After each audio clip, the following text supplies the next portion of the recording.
అంటే జాబ్ అంటే గుర్తొచ్చేది బాబు అని చెప్పి మొన్న ఉద్యోగం ఏదైతే కానిస్టేబుల్ నియామక పత్రాలు ఇచ్చే టైంలో కూడా చంద్రబాబు గారు చెప్పారు, జాబ్ అంటే రాష్ట్రంలో గుర్తొచ్చేది చంద్రబాబు నాయుడు మాత్రమే. యువతకు ఉద్యోగం ఇవ్వాలంటే అది చంద్రబాబు నాయుడు వల్లే అంటారు. అదే సచివాలయంలో ఉద్యోగాలు అనేది కూడా గతంలో కూడా ఆరోపించారు కదా. మరి అదే ఇప్పుడు ఆ పోలీస్ రిక్రూట్మెంట్ ఎవరి హయాంలో అయింది? పోలీస్ రిక్రూట్మెంట్ అనేటువంటిది అక్కడ చూసుకున్నట్లయితే 2022 సంవత్సరం నవంబర్లో పోలీస్ రిక్రూట్మెంట్ అనే నోటిఫికేషను GO 153 MS ద్వారా మేము ఇవ్వడం జరిగింది. తర్వాత దాన్ని ప్రిలిమినరీ ఎగ్జామ్స్ కూడా కండక్ట్ చేశాము. అందులో దగ్గర 5,47,000 మంది పైగా అటెండ్ అయ్యారు. దాని తర్వాత ప్రిలిమినరీలో షార్ట్ లిస్ట్ చేసేసేసి దేహదారుఢ్య పరీక్షలు ఫైనల్ది ఫిజికల్ టెస్ట్ పెట్టేటప్పుడు 36 మంది చేత చంద్రబాబు కేసులు ఇచ్చారు, అడ్డుకున్నారు. ఎస్, కూటమి ప్రభుత్వం సంబంధించిన నాయకులే అడ్డుకొని ఆధారాలు అడ్డుకొని ఎస్ కేసులు ఇప్పుడు అంతా వాళ్ళు చెప్పినట్టు విత్డ్రాల్ చేసుకుంటున్నారు కదా. ఇప్పుడు వాళ్ళు చెప్పినట్టు విత్డ్రాల్ చేసుకుంటే వాళ్ళ మాట విన్నట్టే కదా. ఇంతకుముందు మేము ప్రయత్నం చేశాం కదా, లేదు నాన్న ఇది ఇదని. వాళ్ళు కొత్తగా వాళ్ళకి ఏమైనా హామీ ఇచ్చారా? కేసులు వేసిన వాళ్ళకి ఏమన్నా ఇచ్చారా? వాళ్ళకి ఉద్యోగాలు ఏమైనా ఇచ్చారా? విత్డ్రాల్ చేసుకున్నప్పుడు వాళ్ళు ఉద్యోగాలు ఇంకోటి ఏమైనా చేసింటే అయ్యో మేము ఇవ్వలేదు అనుకోవచ్చు.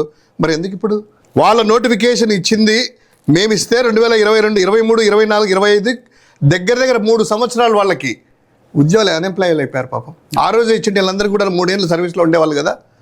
తర్వాత ఈరోజు మేము ఇచ్చిన నోటిఫికేషన్ ఇచ్చి దాన్ని ఏపీ SP కార్యాలయాల్లో మామూలుగా ఇస్తారు, ఇది అపాయింట్మెంట్ ఆర్డర్స్. అది కాకుండా కుటుంబ సభ్యుల్ని అందరినీ ఒక్కొక్క కుటుంబం నుంచి 3 శ్రీకాకుళం నుంచి అనంతపురము ఈ విధంగా కుప్పం నుంచి అందరిని తీసుకొని వచ్చేసేసి కుటుంబంలో 3 ప్లస్ 1 4 పెట్టి ఒక ఈవెంట్ లాగా చేసేసి వాళ్ళకు ఒక రకమైనటువంటి డ్రెస్సులు వేసేసి వాళ్ళందరికీ కూడాను ఇదా ఎక్కడైనా మనం చూసామా? ప్రచార ఆర్భాటం తప్ప. ఇప్పుడే వాళ్ళు ఓపెన్గా చెప్పండి ఎవరు నోటిఫికేషన్ ఇచ్చారు, నోటిఫికేషన్ డేట్ ఎప్పుడప్పుడు క్యాన్సిల్ చేసి మళ్ళీ పెట్టారా లేదే. ఈవెన్ DSC తీసుకున్నా కూడాను 6,000 ఉద్యోగాలు మేము ఇస్తే దాన్ని నిలబెట్టిదారులు చేసేసి దాంతో కలిపి ఇచ్చారు, కానీ సపరేట్గా ఏమన్నా ఇచ్చారా? ఇంకెక్కడ ఉద్యోగాలు వచ్చాయి? ఒక్క ఉద్యోగమైన వాళ్ళు ఇచ్చారా? 20 లక్షల ఉద్యోగాలు అంటున్నారు కదా, ప్రైవేట్ కంపెనీలో ఇచ్చామని ఎల్లో మీడియాలో ఇక్కడ పేపర్లో రాయించుకొని చెప్తున్నారు కదా. ఎస్, మేము సంక్షేమ పథకాలు ఇచ్చినప్పుడు, మేము అభివృద్ధి చేసినప్పుడు సిమెంట్ రోడ్డు దగ్గర నుంచి ఏది వేసినా కూడాను గ్రామ వార్డు సచివాలయాల్లో 15,002 గ్రామ వార్డు సచివాలయాలు ఉన్నాయి. దాన్ని వాళ్ళకు జగన్మోహన్ గారి పేరు వస్తుందని ఇప్పుడు ఏదో స్వర్ణ గ్రామం పెడుతున్నారంట. సరే, ప్రతి గ్రామ వార్డు సచివాలయాల్లో లబ్ధిదారులు కానీ అభివృద్ధి పనులు ఎంత కేటాయించాం, ఎంతమంది వచ్చారు, ఎవరెవరు సంఖ్యని బోర్డు డిస్ప్లే చేశాం. ఇప్పుడు ఆ 20 లక్షల మంది ఉద్యోగాలు లేదా వాళ్ళు చెప్పినట్టు 8 లక్షలు ఒకసారి, 14 లక్షలు ఒకసారి, 20 లక్షల ఉద్యోగాలు ఒకసారి అన్నారు కదా ఇచ్చామని. ఆ ఊరిలో పోనీ ఆ కంపెనీ ఏదో పెట్టి ఒక పబ్లిక్ డొమైన్ పెట్టి పబ్లిక్ డొమైన్లో ఈ కంపెనీ నుంచి మేము వచ్చిన తర్వాత 2024 జూన్ తర్వాత ఇంతమందికి ఇచ్చాము, పలానా శివశంకర్కి పలానా రాజకమల్కి ఇచ్చామని చెప్పి లిస్ట్ పెట్టమని చెప్పండి. సింపుల్ కదా. లేదా ఆ ఊరిలోకి తెలుస్తుంది కదా, గ్రామ వార్డు సచివాలయాల్లో ఇదో పలానా సంబంధించి తాడేపల్లి, పలాని కొంచెంపల్లి, పలాని ప్రాతృ గ్రామము, ప్రాతృ గ్రామంలో 1,400 జనాభా ఉన్నారు, ఓట్లున్నాయి, ఇందులో 26 మందికి జాబులు ఇచ్చాము, సుధాకర్, ఎల్లయ్య, పుల్లయ్య, చంద్రబాబు, లోకేష్, పవన్ కళ్యాణ్ పెడితే సరిపోద్ది కదా. ఆ ట్రాన్స్పరెన్సీగా దానికి ఎక్కడ దొరకరు.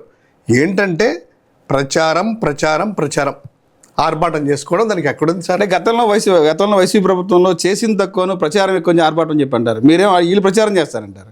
ఏది వాస్తవం అంటారు? మీరు ఒక్కసారి ఏదో మేము కట్టిన బిల్డింగ్లకి జగన్మోహన్ రెడ్డి రంగులు వేసేసి నాడు నేడని చెప్పి అంత ప్రచార ఆర్భాటం చేశారు. విద్యా వ్యవస్థను మొత్తం 20 ఏళ్ళు వెనకపోయింది చెప్పారు లోకేష్ గారు. ఈ 18 నెలల కాలంలో ఆయన వచ్చిన తర్వాత విద్యా వ్యవస్థ చాలా సంస్కరణలు తీసుకొచ్చని చెప్తున్నారు. ఒకటి ఏం చెప్తారు మీరు? విద్యారంగం చూసుకున్నట్లయితే వాళ్ళు 2 ఈవెంట్స్ చేశారు, పేరెంట్ టీచర్స్ మీటింగ్ అని.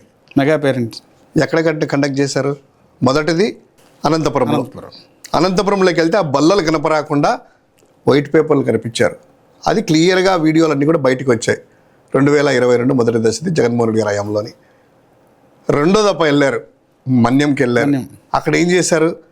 బయట జర్మన్ హ్యాంగర్స్ వేసేసి సినిమా టెక్లో చైర్లు వేశారు. ఎందుకు వేశారు? వాళ్ళు కట్టినటువంటి అభివృద్ధి అయితే, వాళ్ళు కట్టిన స్కూల్ అయితే గర్వంగా ఇదిగో ఈ స్కూలు మా నాన్నగారు కట్టించారు, పలానా 99 నుంచి మా నాన్న ఉన్నారు, 95 నుంచి వెన్నుపోటు పుట్టినప్పటి నుంచి ఉన్నారు, లేదా 2014 నుంచి ఉన్నారు, ఈ స్కూల్ కట్టింది మా నాన్న హయాంలో, ఈ స్కూల్ కట్టింది పలానా ఎందుకు చెప్పుకోలేకపోతున్నారు? ఇప్పుడు ఓపెన్గా చెప్తే ఏ స్కూల్లో కండక్ట్ చేసినా కూడాను దాదాపు 2 దశల్లో ప్రతి స్కూల్కి వెళ్ళినా కూడాను మొత్తం ఎంటైర్ సిస్టమ్ అంతా చేంజ్ అయింది. బిల్డింగుల దగ్గర నుంచి, చైర్ల దగ్గర నుంచి, అక్కడ మినరల్ వాటర్ దగ్గర నుంచి, బాత్రూముల దగ్గర నుంచి పిల్లలకి. అంటే వాళ్ళు చెప్పేది బుక్కులు, సంచులు అన్నారు, బ్యాగులు కలర్స్ మార్చారు. యూనిఫామ్లు ఎప్పుడన్నా మనం గమనించామా? వాళ్ళ నాన్నగారు 3 సార్లు ఉన్నారు కదా ముఖ్యమంత్రిగా, ఒక యూనిఫామ్ ఏమన్నా ఇచ్చారా? ఎట్లున్నారు జగన్ గారి హయాంలో కలర్ఫుల్గా పిల్లలు? ప్రైవేట్ స్కూల్సా వీళ్ళు గవర్నమెంట్ స్కూల్స్ కన్ఫ్యూజ్ అవుతారు. కార్పొరేట్ తరహాలో ఇప్పుడు చూసినా కూడా మనకు తెలియదు. పిల్లలందరినీ కలుసుకుంటే నడుచుకుంటే వెళ్తే ఒక్కొక్క స్కూల్కి ఒక్కొక్క యూనిఫామ్ కలర్ఫుల్గా ఉంటుంది.